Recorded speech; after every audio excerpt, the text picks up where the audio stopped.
येणाऱ्या 18व्या 2024 लोकसभा निवडणुकीच्या संदर्भात गेल्या 2 महिन्यापासून भरपूर राजकीय चर्चा सुरू आहेत।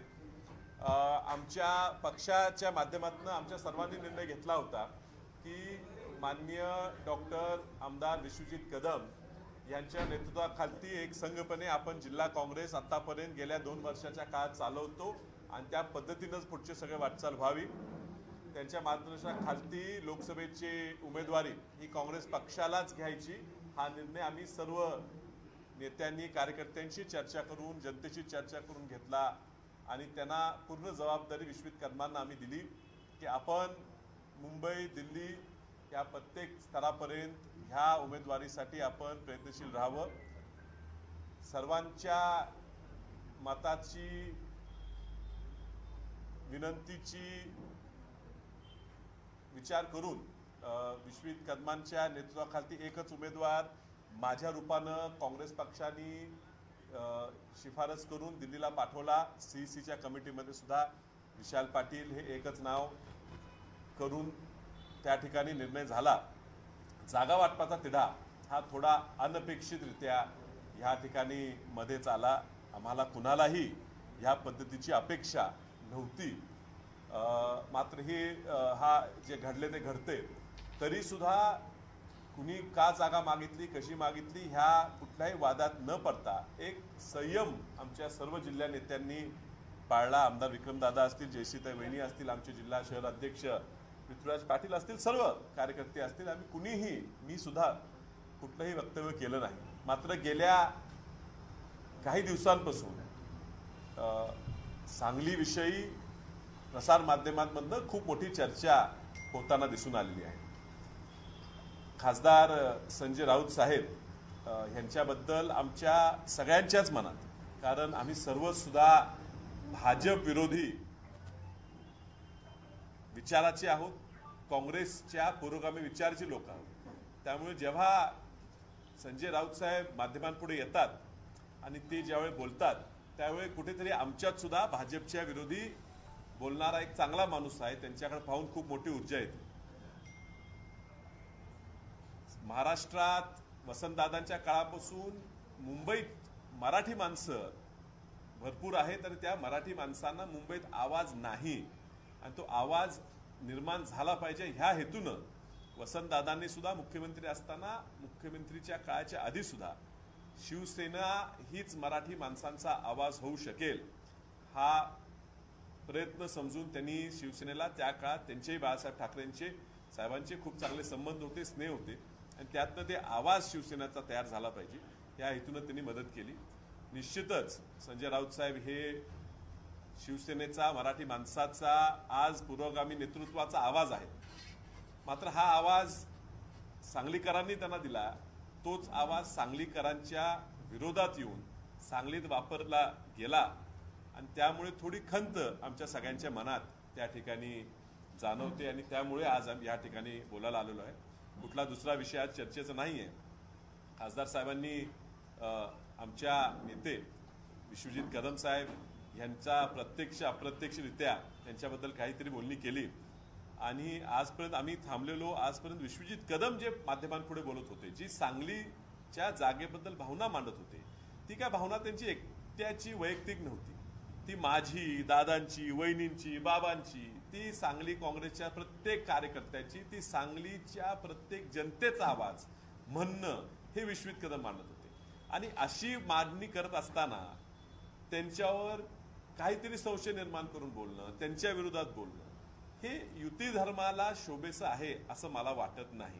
विश्वजित कदमांनी कुठल्या तरी पक्षात जाणार आहेत, फुटणार आहेत अशी त्यांच्याबद्दल कुणीतरी बोलणं आपल्याच पक्षाचं, आज विश्वजित कदम आमच्या काँग्रेस पक्षाचे ज्येष्ठ नेते आहेत, ते आमच्या स्टार कॅम्पेनर, स्टार प्रचारक आहेत। गेल्या 3 दिवसापासून विदर्भात काँग्रेसच्या आणि इतर आघाडीच्या मित्र पक्षांच्या उमेदवाराच्या प्रचारासाठी ते सुद्धा गावी गावी आज फिरतात, त्या ठिकाणी ह्या आघाडीला निवडून येण्यासाठी प्रयत्न करतात। अशा व्यक्तीबद्दल आपल्याच आघाडीच्या एका व्यक्तीने बोलावं आणि आपल्याच कार्यकर्त्याच्या नेत्याचं विटंबना किंवा त्यांना कुठेतरी कमीपणा लोकांपुढे घ्यावा लागेल. त्यांनी प्रचार पुढे काँग्रेसचा करत असताना, शिवसेनेचा करत असताना, राष्ट्रवादी पवार साहेबांच्या पक्षाचा करत असताना त्यांना कुठलं त्याचा आवाज कमी होईल अशी वल्गना करणं अत्यंत दुर्दैवी आहे. मी पुन्हा सांगतो, अत्यंत आदर शिवसेना पक्षाचा, उद्धव ठाकरे साहेबांचा, पूर्ण त्यांच्या कुटुंबियांचा, संजय राऊत साहेबांचा आमच्या प्रत्येकाच्या मनात आहे. पण ही जी घडली गोष्ट त्याची पूर्ण अनपेक्षित होती. ते असं का बोलले, एवढं त्यांनी हे का मनावर लावून घेतलं, हा सांगलीचा विषय हा तुमच्या बंद खोलीत चालला पाहिजे होता. तो बाहेर आला म्हणून विश्वित कदमांनी त्याला उलट उत्तर दिलं की ही जागा आमची आहे. कुठेही वैयक्तिक पातळीवर आमच्याकडून प्रयत्न झाले नाहीत हा मुद्दा नेण्यासाठी. मात्र रोज रोज हा मुद्दा खूप ताणला गेला. ही उमेदवारी कदाचित उद्या मुहूर्तावर जाहीर होईल, ते आमच्या बाजूनेच होईल असा आम्हाला विश्वास आहे. विश्वित कदम त्यासाठी प्रयत्न अजूनही करतायत असा आम्हाला विश्वास आहे. आता हा निर्णय व्हायच्या आधी सांगलीत यायचं कारण काय? राज्यात निवडणूक लागलेली आहे. देशात राऊत साहेबांची मागणी आहे की त्यांनी बाहेर येऊन भाषणं करावीत. त्यातले 2-3 दिवस ह्या ठिकाणी का वाया घालवावे हे अजून आम्हाला कोडं सुटलेलं नाहीये. तरी किंबहुना त्यांनी आता येऊन गेलेत, 2-3 दिवस त्यांनी सुद्धा ही परिस्थिती बघितली आहे. त्यामुळे मला विश्वास वाटतो की त्यांना सुद्धा अंदाज हा आला असेल सांगलीची परिस्थिती काय आहे, सांगलीच्या जनतेला काय पाहिजे. सांगली कुणाची हे आम्ही नेहमी म्हणतोच, पण ती आहे कुणाची हे उत्तर कदाचित त्यांना जनतेने दिलं असेल आणि म्हणून त्यांच्या हट्टात बदल झाला असेल, त्यांचं मन परिवर्तन झालं असेल अशी मी अपेक्षा करतो. आणि उद्या लागणाऱ्या निकालानंतरच पुढच्या गोष्टीवर आपण चर्चा करू. दादा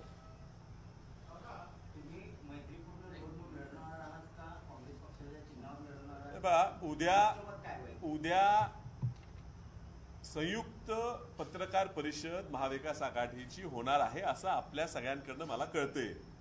आणि म्हणून एवढे दिवस थांबलाय आणि एक दिवस थांबूया, पुढे बघूया काय होतं, मग निर्णय घेऊया. शिवसेनेने एवढा हट्ट धरण्यामागे काय वाटते, काय असेल त्याच्या मागं? ते हे बघा, आता सांगलीत गेल्या 5 वर्षापासून भाजप आणि भाजपचे खासदार किती अपयशी आहेत, किती स्वार्थी आहेत, लोकांसाठी कामात ते किती कमी पडलेले आहेत हे दाखवण्यात आम्हाला यश आलेलं आहे. जनतेपुढे हा मुद्दा नेण्याचा इतर मतदारसंघात काय झालं आम्हाला माहित नाही, पण ह्या सांगली मतदारसंघात भाजप किती अपयशी आहे हे दाखवण्यात काँग्रेस पक्षाला यश आलेलं आहे. आणि म्हणून ह्या ठिकाणी भाजपचा पराभव 100% निश्चित आहे हे आम्ही दाखवून दिलंय. ह्या परिस्थितीत आघाडीत शिवसेनाच काय, आमच्या आघाडीत असलेल्या इतर पक्षांना सुद्धा वाटणं स्वाभाविक आहे की एवढं चांगलं रान काँग्रेसने पेटवलंय, त्या पेटवलेल्या रानात आपण सुद्धा आपला उमेदवार निवडून आणावा प्रयत्न करण्यात काही चुकीचं नाहीये. तर त्यांनी मागणी केली, आम्ही काही चूक समजत नाही. त्यांची ताकद मर्यादित असताना त्यांचा एवढा हट्ट कशासाठी चाललाय, काय कारण वाटतं? हेच सांगतो, काँग्रेसच्या ताकदीवर जागा मागायची असेल असं आम्हाला वाटतंय, त्यामुळे आम्ही त्यात काही खोलात जाणार नाही. ह्याच्या मागे कोण आहे, का षडयंत्र आहे का नाही आहे हे निकाल लागल्यावर पुन्हा अभ्यास करायचा. आज संयुक्तपणे जायचं आहे, सगळ्यांना घेऊन सोबत जायचं आहे. भाजपचा पाडाव करणं हा महत्वाचा मुद्दा आहे. राऊत साहेबांच्या 2 दिवसाच्या दौऱ्यामुळे कुठेतरी तो भरकटलेला विषय असेल तर तो पुन्हा आणायचा आहे की हा विषय भाजप पराभूत करणं ह्याच्यापुरतं मर्यादित पाहिजे. आपल्या अंतर्गत हेवी दावे त्यांनी विसरावेत. हा पर्सनल इगो कुणी करून घेऊ नये. आम्ही सगळे लढतोय हे ह्या ठिकाणी भाजपला पराभूत करण्यासाठी लढतो.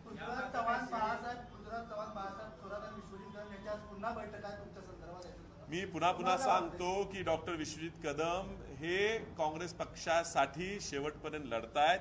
आम्ही त्यांना ती जबाबदारी दिली होती. आम्ही सगळ्यांनी मिळून सांगितलं की आम्ही कुठेही तिकीट मागायला परस्पर जाणार नाही, काही प्रयत्न करणार नाही, त्याची गरज नाही. ही पूर्ण जबाबदारी ही विश्वजित कदमांनी त्यांच्या खांद्यावर घेतलेली आहे आणि ह्यात ते अपयशी ठरतील असं मला वाटत नाही.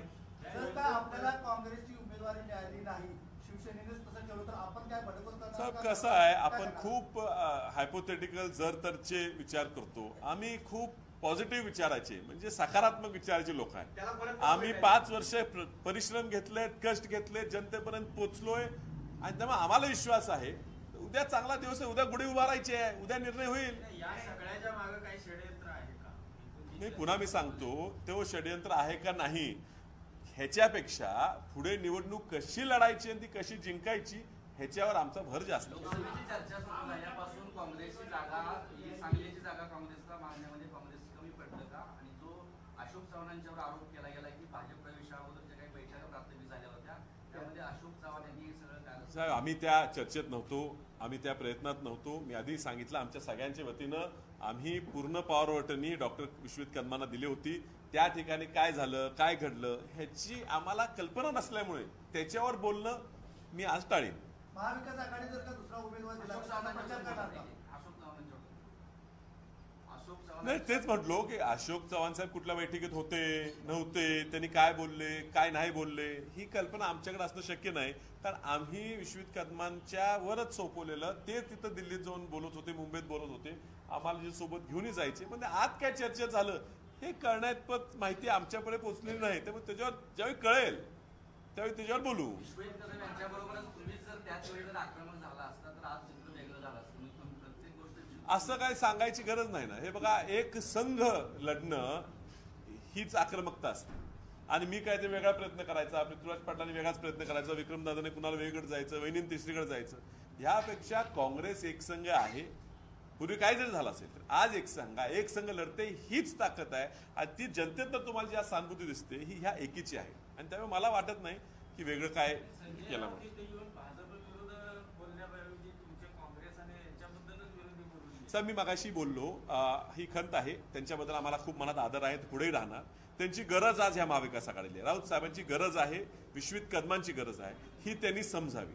जशी त्यांची गरज महाविकास आघाडीला आहे भाजपचा पराभव करण्यासाठी, त्यांचा आवाज महत्वाचा आहे. त्यांचा आवाज आज त्यांनी सुद्धा भाजपच्या ह्या यंत्रणेच्या विरोधात लढा दिलाय. त्यांना त्या त्रास झाला राऊत साहेबांना, आणि त्या त्रास सहन करून सुद्धा ते आज त्यांचा मुद्दा मांडतात. त्याच पद्धतीनं डॉक्टर विश्वजित कदमांना सुद्धा वेगवेगळ्या पद्धतीनं ह्या भाजपच्या सरकारने त्रास दिलेला आहे. आणि ते सुद्धा आजही दटून लढतात. आणि त्यामुळे त्यांची सुद्धा आपण मान ठेवायची जबाबदारी ठेवली पाहिजे. झालेली असेल चूक त्यांनी सुधारावी आणि पुढे आपण सगळ्यांनी कामाला लागावं. ते संजय राऊतांच्या वक्तव्यामुळे जी काँग्रेस आणि महाविकास आघाडी आणि शिवसेनेच्या ठाकरे गटाची जी मनं दुखावली गेली, तुम्हाला वाटते का पुढच्या काळात ती जुळतील असं? हे बघा, मी तुम्हाला सांगतो ना, ह्या सांगली जिल्ह्यात स्वर्गीय बाळासाहेब ठाकरे साहेबांचा मोठ्या प्रमाणात सहानुभूती असणारा वर्ग आहे. त्यांच्यावर खूप सहानुभूती आहे. त्याचं प्रमुख कारण की वसंतदादांची आणि त्यांचे असलेले संबंध, आणि त्यामुळे ती सहानुभूती ठाकरे कुटुंबियांची वसंतदादा कुटुंबियांशी निगडीत आहे. आणि म्हणून मी विनंती करेन की आपल्या कुठल्या ते वक्तव्यामुळे ह्या ठिकाणी आदर असलेल्या ठाकरे कुटुंबियांबद्दल सांगलीच्या जनतेत असलेली सहानुभूती कमी होऊ नये, असेच वक्तव्य ह्या पुढच्या काळात शिवसेनेच्या नेत्यांनी करावेत. आणि पुढचा विचार, भाजप विरोधी विचार, ह्याच्या पुढचं विकासाचा विचार, एवढा पुढचं राजकारण करावं. एकेकाळी वसंतदादा सांगलीचे वसंतदादा सर्वांचं तिकीट वाटत होते देशाचं वगैरे सगळ्यांचं. आता त्यांच्याच नातवाला एवढं वेटिंग का करावं लागतं? साहेब, राजकीय परिस्थिती बदलत असते. असा एका दिवसात 4 दिवसात हाच घडलेला प्रकार नाही आहे. आणि कित्येक वर्ष आम्ही पाहतो की प्रत्येक वेळ उमेदवारीला आम्हाला त्रास होतो, मात्र जनता त्या त्रासातून जेव्हा आम्हाला उमेदवारी मिळते, आम्ही लढतो, ते आमच्या पाठीशी राहते. आम्ही सुद्धा पूर्ण आयुष्य आमचं ह्या सांगलीच्या जनतेच्या विकास करण्यासाठीच वाहून घेतलेलं आहे. आणि पुढेही निर्णय काय हो, निकाल काय हो, आम्ही ह्यातच राहणार आहे. आणि त्यामुळे त्रास होतो, कदाचित अजूनही होईल. संघर्ष नशिबात असेल तर ती करायची तयारी आमची आहे. 7 दिवसापूर्वी आलेल्या उमेदवारासाठी शिवसेनेने एवढी ताकद लावली. 70 वर्षापूर्वीचं जे घराणं आहे काँग्रेसचं, त्याला योग्य ती ताकद लावली नाही असं हे वाटतं? पहा, ते शिवसेनेचं कौतुक आहे की त्यांनी 7 दिवसापूर्वी त्यांच्या पक्षात नसलेल्या व्यक्तीला पक्षात प्रवेश करून त्याच्यासाठी एवढा रान पेटवलं. का पेटवलं, त्याच्या मागे काय कारण आहे, हे तुम्ही प्रश्न विचारता. मला माहित असते तुम्ही उत्तर दिलं असतं. भाजपकडे जाता जाता वंचित मार्फत शिवसेनेत प्रवेश केलेल्या व्यक्तीसाठी ते एवढं लढतात.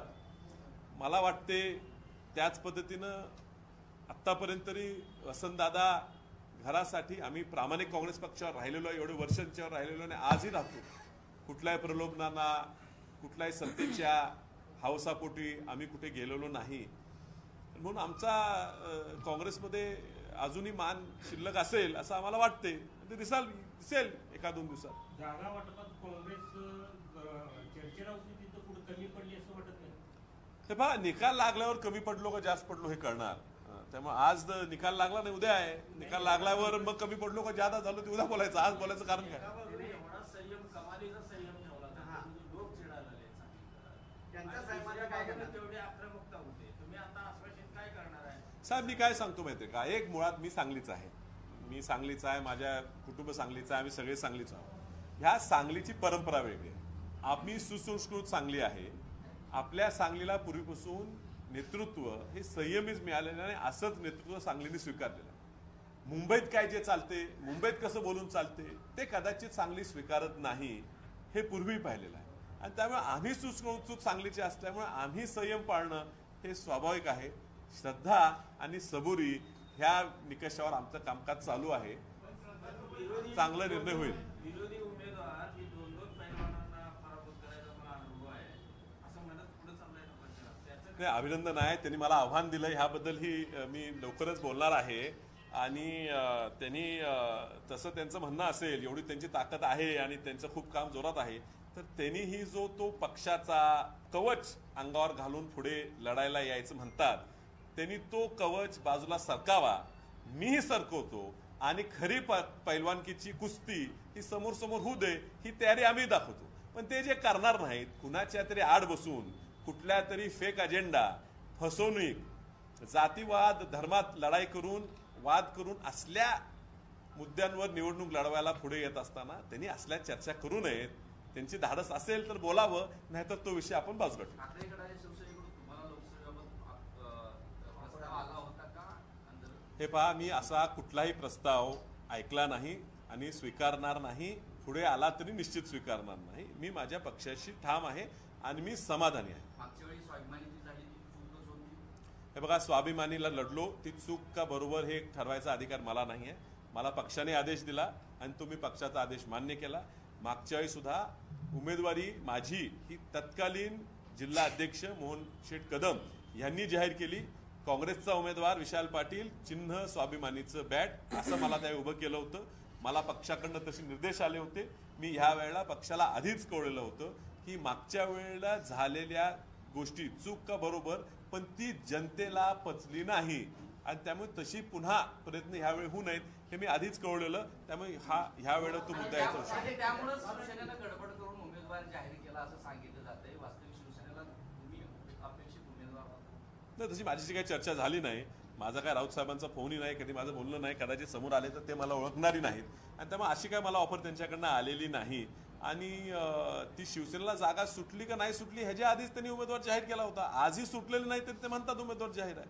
पण त्यांच्या पक्ष गरजेचा आहे आमच्या आघाडीसाठी, त्यामुळे त्यांनी त्या धाडसावर मागत असतील. पण त्याचा अर्थ काय? महाविकास आघाडी म्हणून आपण उमेदवारी मागताय महाविकास आघाडीचं, आणि ही उमेदवारी मागत असताना आतापर्यंतच्या टप्प्यावर आपण महाविकास आघाडीचे एक नेते म्हणून माननीय जयंत पाटील साहेबांची काही चर्चा झाली, त्यांच्याकडे आपण उमेदवारीची मागणी केली? नाही, हे बघा, मी काय म्हणतोय, उद्या हा विषय निकाली लागेल की ते जाहीर होईल एखाद्या वेळेस, काँग्रेसला जागा सुटली का शिवसेनेला, त्यानंतर काय पुढे घ्यायचं करूया. त्यात काय मागे कोण होतं, कुणाशी होतं, कुणाचा प्रयत्न होते माहित नाही. आमची चर्चा ही आमच्या नेते विश्वित कदमांबरोबर होती. विश्वित कदमांच्या परस्पर आम्ही कुणाशी बोललेलो नाही. जयंत पाटलांच्या भूमिकेबद्दल तुम्हाला काय वाटतंय? जयंत पाटील इथले नेते आहेत. हे बघा, जयंत पाटील साहेब हे राष्ट्रवादीचे नेते आहेत. ही जागा मागायची काँग्रेस पक्षाकडे होती. त्यामुळे त्यांना ही जागा पाहिजे असेल तर त्यांनी का मागू नये? शिवसेनेला पाहिजे त्यांनी का मागू नये? मी म्हणतो आणि घटक पक्षाने का मागू नये? जागा जेवढी चांगली करून ठेवली. बैठकीत असताना त्यांनी जिल्ह्याची मी तो मागच्या म्हणून त्या बंद खोलीत काय चर्चा झाली हे आम्हाला कळलेलं नाही. ज्या वेळेला कळेल त्यावेळी मी निश्चित भाष्य करून मी कुठली गोष्ट मागे ठेवत नाही. ज्यावेळी मला कळेल त्यावेळी मी खुलं बोलेन. आज मला कळलेली नाही. चर्चा अशी आहे की विशाल पाटील यांना जयंत पाटलांची गरज नाहीये. विशाल पाटील हे जयंत पाटलांशी चर्चा करतात का, केली का, काय झालंय? हे बघा, विशाल पाटलांचा पूर्ण विश्वास हा त्यांच्या पक्षावर आहे, हा काँग्रेस पक्षावर आहे.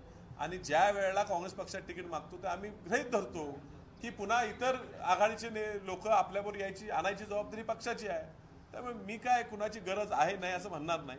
मला जनतेची मात्र निश्चित गरज आहे आणि त्या पद्धतीने माझी वाटचाल चालू आहे. आता भाजपला तुमचं पुन्हा आव्हान आहे का मैदानात मीच आहे म्हणून जाऊ दे? हे पहा, मी तेच सांगितलं की मी तसं आव्हान दिलं नाही. मी काय म्हटलो, ते अशी गोष्टी करतात, मी असे कर, येऊ दे. त्यांनी पण आधी येऊन दाखवू दे, एकटं कवच काढून चड्डी घालून. मी पण लंगोट बांधून तयार आहे, पण नसताना कशाला नाही ती चर्चा करायची. ती चर्चाच महत्वाची नाही ना. त्यांनी तसं बोलत नाही, मी पण बोलत नाही. बोललं तर बघू. सांगलीच्या खासदारांनी 1.5 महिन्यापूर्वी झालेल्या एका प्रेसमध्ये विशाल पाटलांनी रणांगणात येऊन दाखवावं असा जो शब्द वापरला, पळ काढू नये. तर हे त्याच वेळी त्यांना माहिती होतं का तुम्ही रणांगणात नसणार किंवा त्याला बाजूला जाणार? माहित नाही, त्यांचा ज्योतिषावर विश्वास जास्त आहे. ते खूप महाराजांकडे जातात. कदाचित त्यांना असा कुठला तरी साक्षात्कार झाला असेल, त्यामुळे माहित नाही. 2019ला काँग्रेसच्या खासदार बंधू ठेवून तुम्हाला राज्यसभेच्या मार्फत तिकीट दिलं. 2024ला पुन्हा एकदा शिवसेनेच्या खासदार बंधू ठेवून शिवसेनेच्या चंद्रकांत पाटलांना तिकीट देते प्रवेश करून. आता या सगळ्यामध्ये विशाल पाटील असेल किंवा काँग्रेस असेल, तुमचं करेक्ट कारण कोण कळतंय का? हे पहा, आम्हाला स्वतःच्या कर्तृत्वावर, जनतेच्या प्रेमावर विश्वास आहे. कुणी काही करू दे, म्हणते ना, ज्याला देवाची साथ आहे, देव तारी त्याला कोण मारी. त्यामुळे आम्हाला विश्वास आहे आमच्या कर्तृत्वावर, आमच्या जनतेच्या प्रेमावर. आणि असं झाला आहे का नाही प्रयत्न माहित नाही, सांगता येत नाही. असेल तर त्याला आम्ही पुरून उरू, हा मला विश्वास आहे. केला की 100 कोटी रुपये काँग्रेसकडे मागणी केली आहे आणि पुण्यातील एका काँग्रेसच्या पदाधिकाऱ्यांनी त्यांना फोन केला होता, असं तर त्याचा मी, आरोप आहे. पैसे मागितलेत काय 100 कोटी रुपये तुमच्याकडे? हे बघा, निवडणुकीच्या काळात भाजप हा काँग्रेसच्या उमेदवाराला घाबरलेला आहे आणि त्यामुळे कुठलाही दबावतंत्र टाकून ह्या ठिकाणी काँग्रेसनी लढू नये ह्यासाठी खासदारांनी आणि भाजपनी देव पाण्यात ठेवलेले आहेत. हे प्रयत्न करत राहतात. त्यातला हा एक भाग आहे, हे आम्ही समजतो. त्यामुळे त्यांच्या बोलण्याला आम्ही सिरियसली गांभीर्यपूर्ण घेत नाही आणि शिवसेनेनेही घेऊ नये असं मला वाटतं. हे पहा, उमेदवारी निश्चित झालीच तर तेव्हा बोलू. संजय राऊत येथे येऊन सरळ सरळ म्हणतायत कुणाला भाजपला मदत करायची असेल तर याचा आरोप थेट काँग्रेसकडे येतो. नाही, मी बोललो ना, मी म्हटलो हे पहा, आपण सांगलीत येता, सांगलीत आपण कबुली केलं, त्यांनी कबुली केले की सांगलीत काँग्रेसची ताकद जास्त आहे, कबूल केलं. काँग्रेसची ताकद जास्त आहे, पण त्यांनी आम्हाला मदत करावी, आम्ही दुसऱ्या ठिकाणी त्यांना करतो, ह्या ठिकाणी त्यांनी आम्हाला करावं. काय चुकीची मागणी असं मला वाटत नाही.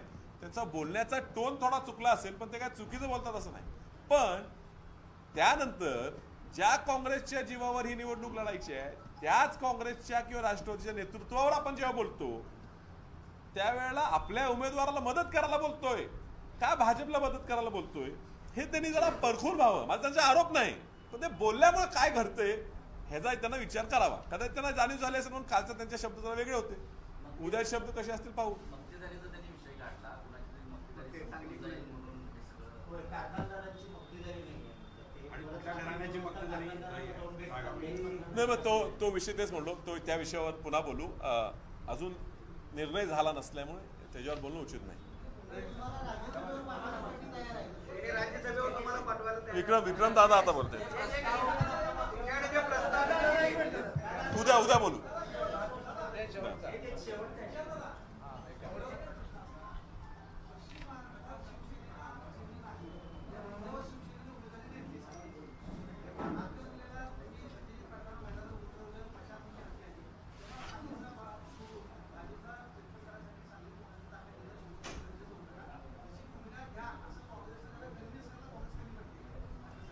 हे बघा, अजून निकाल झाला नाही म्हणून कमी पडलं का जास्त झालं ते सांगता येत नाही. मी पुन्हा एकदा सांगतो, हो, ह्या ठिकाणी काँग्रेसलाच ताकद दिली पाहिजे ह्या मतावर आम्ही सर्व ठाम आहोत.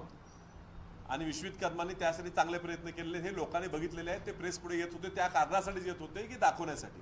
त्यामुळे जनतेचा आवाज त्यांनी लोकांपर्यंत पोहोचवायचा, माध्यमांपुढे पोहोचवायचं काम त्यांनी विश्वित कर्मांनी केलं. हातकणंगलेच्या जागेचा अंदाज पश्चिम महाराष्ट्राला जागा नव्हती असं त्यांचं नाही, logic होतं. कोणती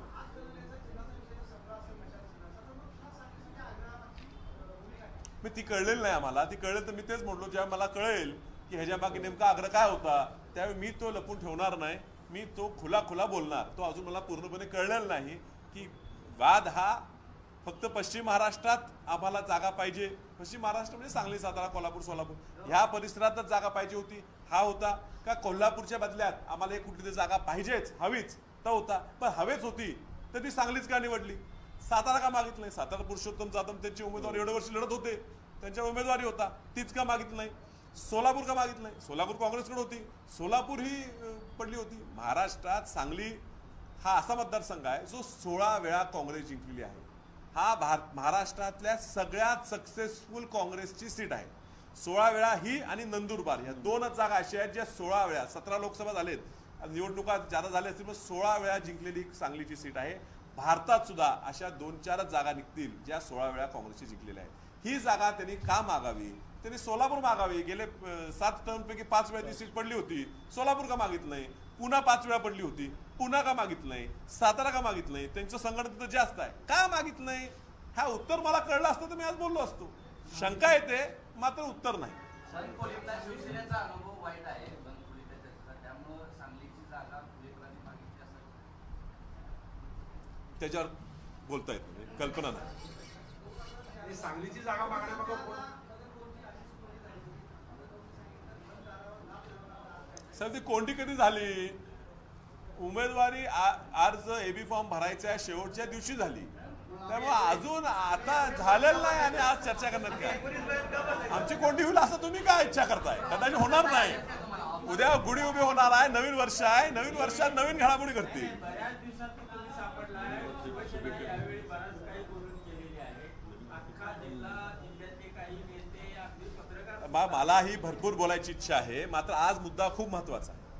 विश्वजित कदम हे काँग्रेस पक्षाचे मोठे नेते आहेत. त्यांनी जी लढाई लढली ही काँग्रेस पक्षाच्या सामान्य कार्यकर्त्यासाठी. विशाल पाटील हा महत्व नव्हता. ही जागा काँग्रेस पक्षाकडे राहिली पाहिजे ह्या मुद्द्यासाठी ते मांडत होते.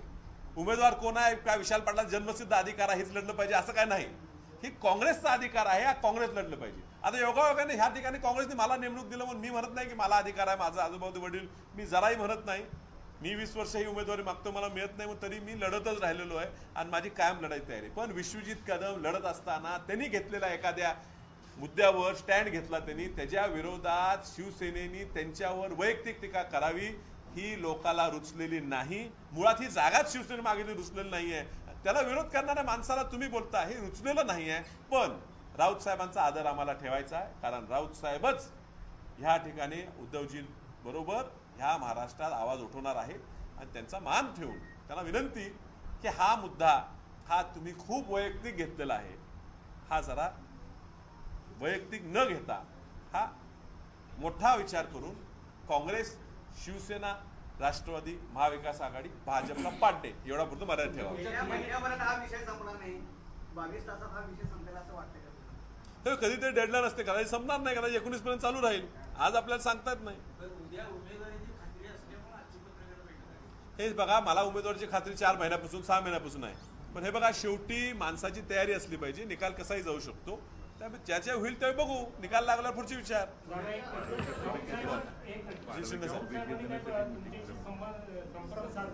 कुणाशी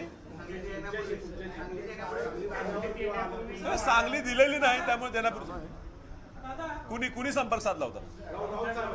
नाही, राऊत साहेबांची माझं बोलणं नाही, मला फोनही आला नाही, माझ्या फोनवर मिस्ड कॉलही दिसत नाही.